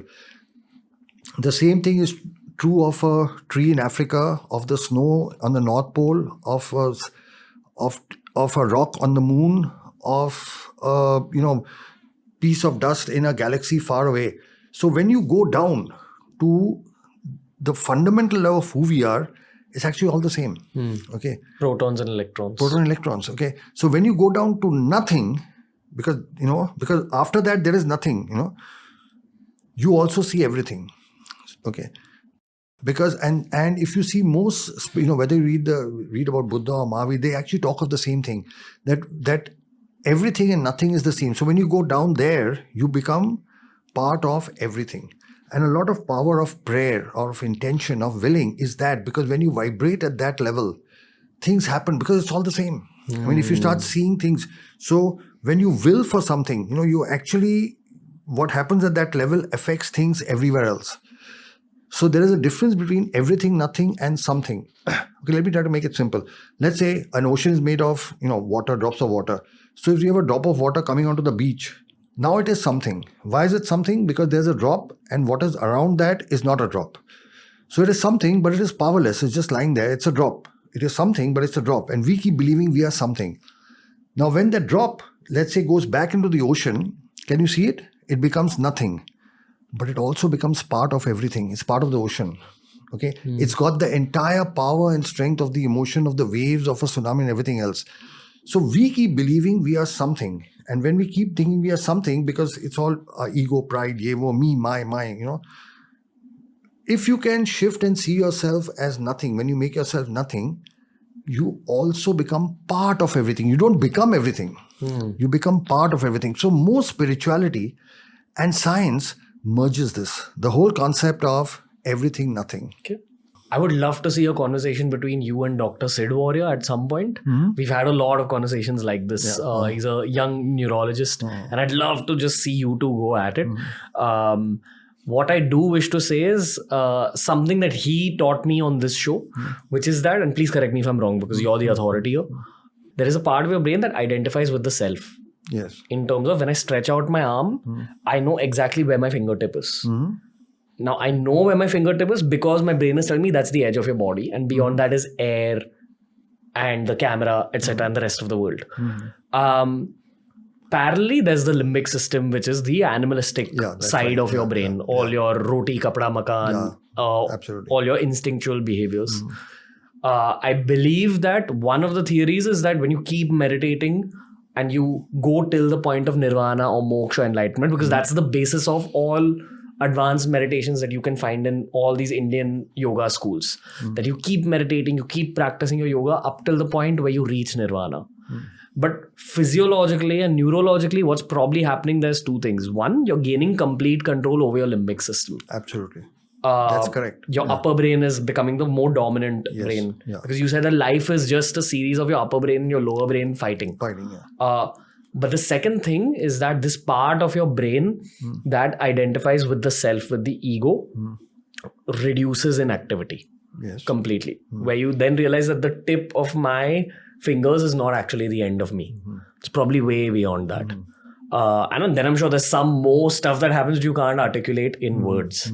But I've been reading a lot about the effects of deep meditative states on the brain. That's what fascinates me, even though I'm not a neuroscientist, but I'm getting to learn a lot through the show.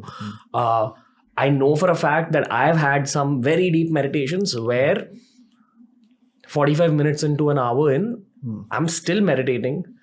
I know that I'm not asleep, but I also don't know my name or my gender or what I am or who I am. Really? I just know I'm like meditating.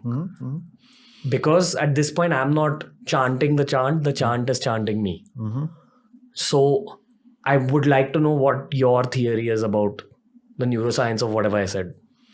No, whatever you said is completely accurate, okay?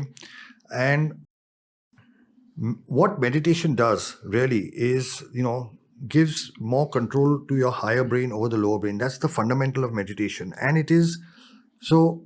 And eventually, what is nirvana? If you read the description of nirvana, it is basically when you realize you are nothing. You come down to your nothingness and then you become part of everything. So the fundamental of that is, as long as we believe we are something, you can never experience, because then something can be hurt. Something can be, anything that is something can be hurt, can be damaged.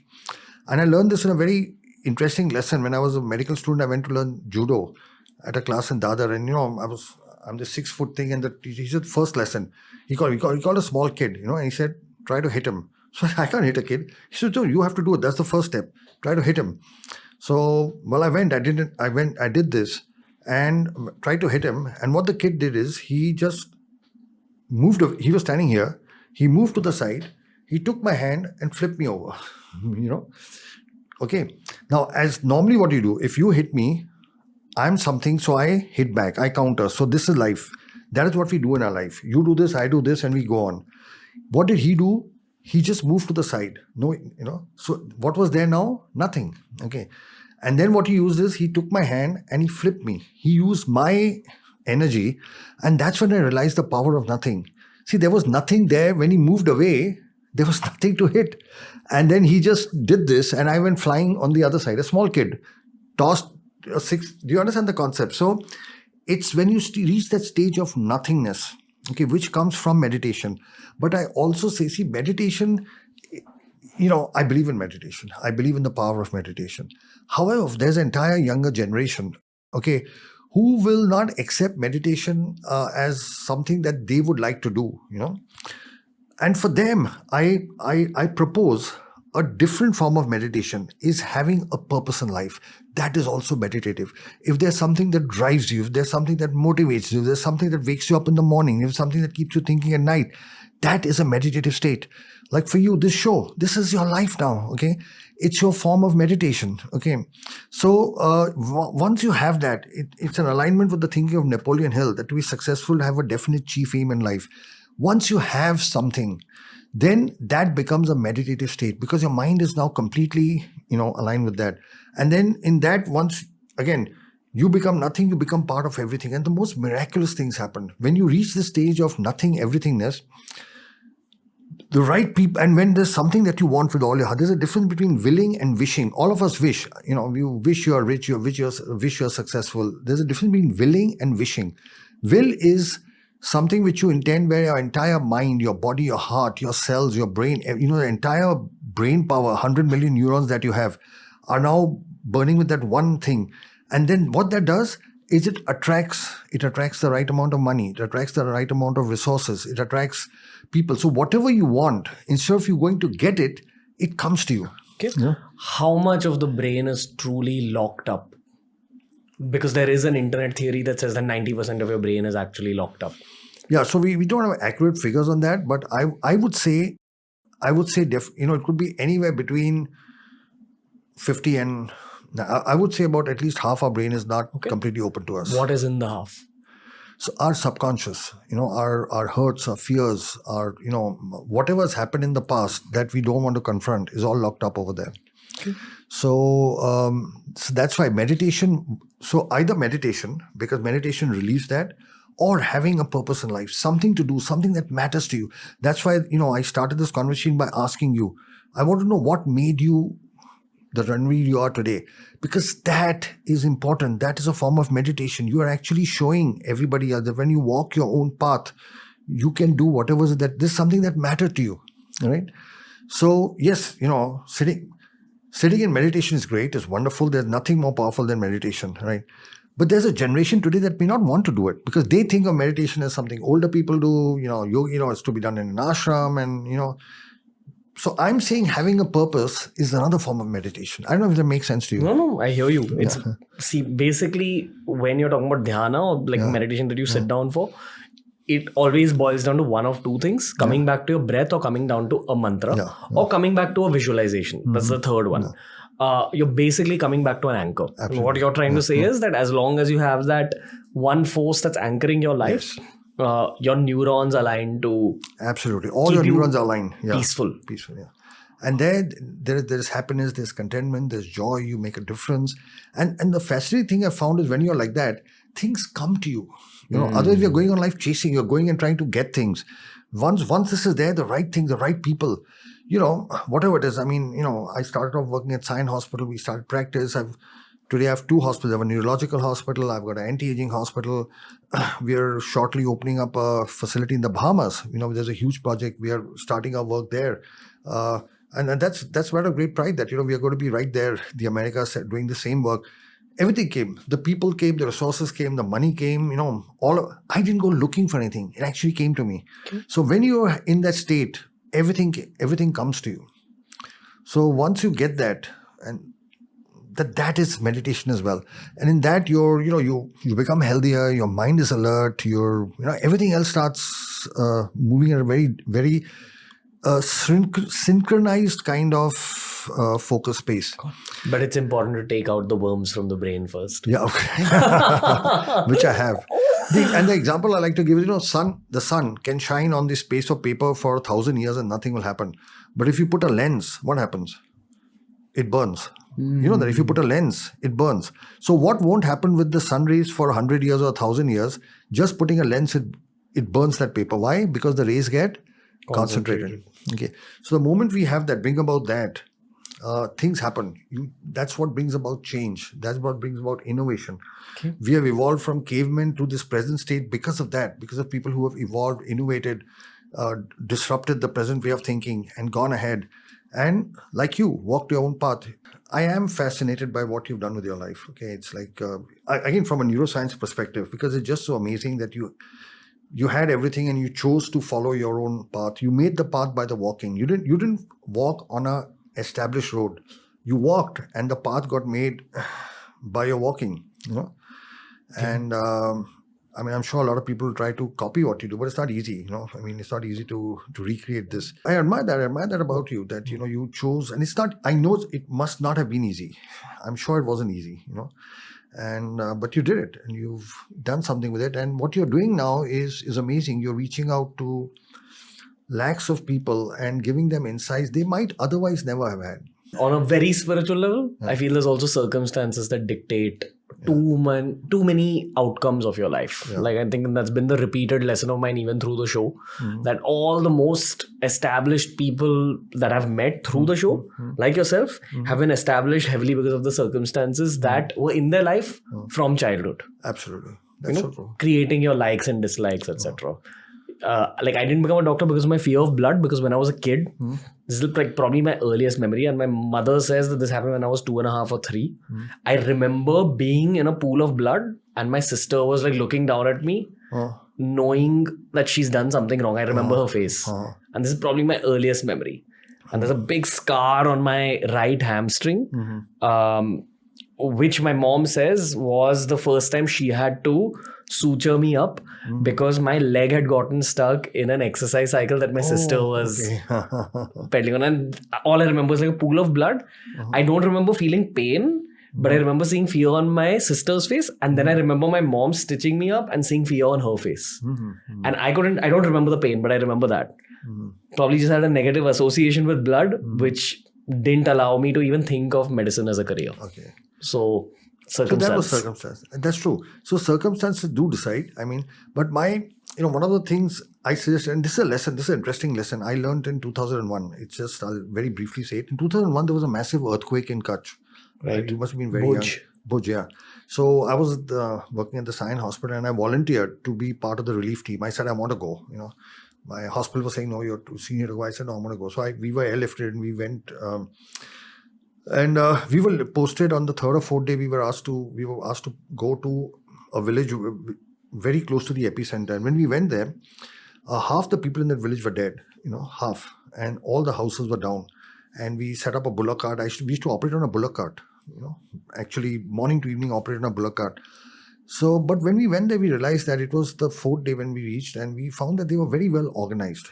It didn't look like half the people in this place are dead.